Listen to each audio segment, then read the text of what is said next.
This is Bruce Bishop for ChronicleT.com. I'm back here again with Tim Alcorn from AM 930 WEOL.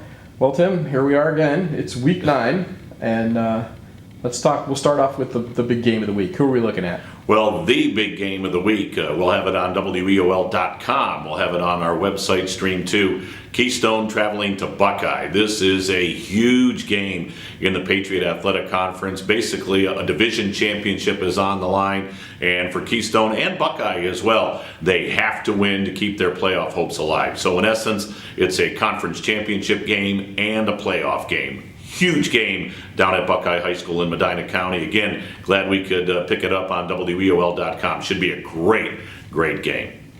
Well, we're getting pretty well through the season, and looks like Midview's clinched, so they're all taken care of. Midview's clinched their playoff spot.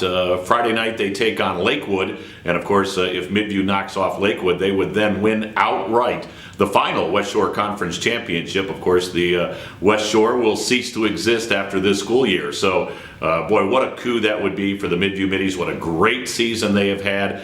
They would be the favorite in that game Friday night against Lakewood to clinch outright. But they've already clinched that playoff spot. They are guaranteed to play in a Week 11, but I know they want to win that conference crown outright. And then Week 10, the West Shore and the Southwestern Conference, they have that agreement where they do one crossover game every year. Week 10, Midview takes on Berea Mid-Park. They're having an unbelievable season, so that could be a great, great game to close out the regular season as far as the Middies and Berea Mid-Park is concerned. So Midview, they're not looking ahead to Week 11 yet, even though they know they're in. They want to win that conference championship outright on Friday, and then, of course, a huge showdown game between two great teams a week from Friday in Week 10 against Berea Mid-Park.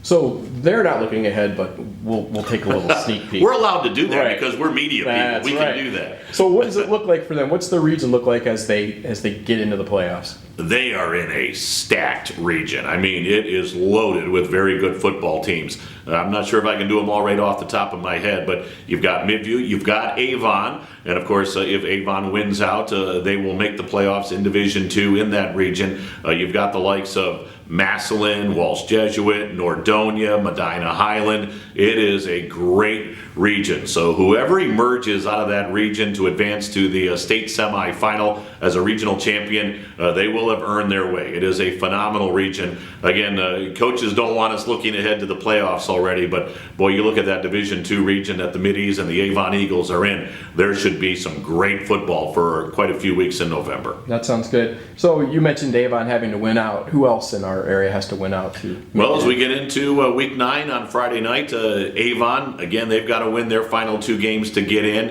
Elyria Catholic looks like they've got to win their final 2 to get in. EC Friday night taking on North Ridgeville. Boy, 2 of the premier running backs in Northeast Ohio with Justin Rankin of Elyria Catholic, Demario McCall of North Ridgeville. We'll have that game on AM 930 WEOL, so that'll be on the radio, the Panthers and the Rangers. Elyria High at home to Stowe on Friday night. The Pioneers have to win to get in, or win out, I should say, to get into postseason play. Keystone, as we said, with that big game against Buckeye. The Columbia Raiders, boy, they emerged victorious last Friday after a hard-fought game against Lutheran West.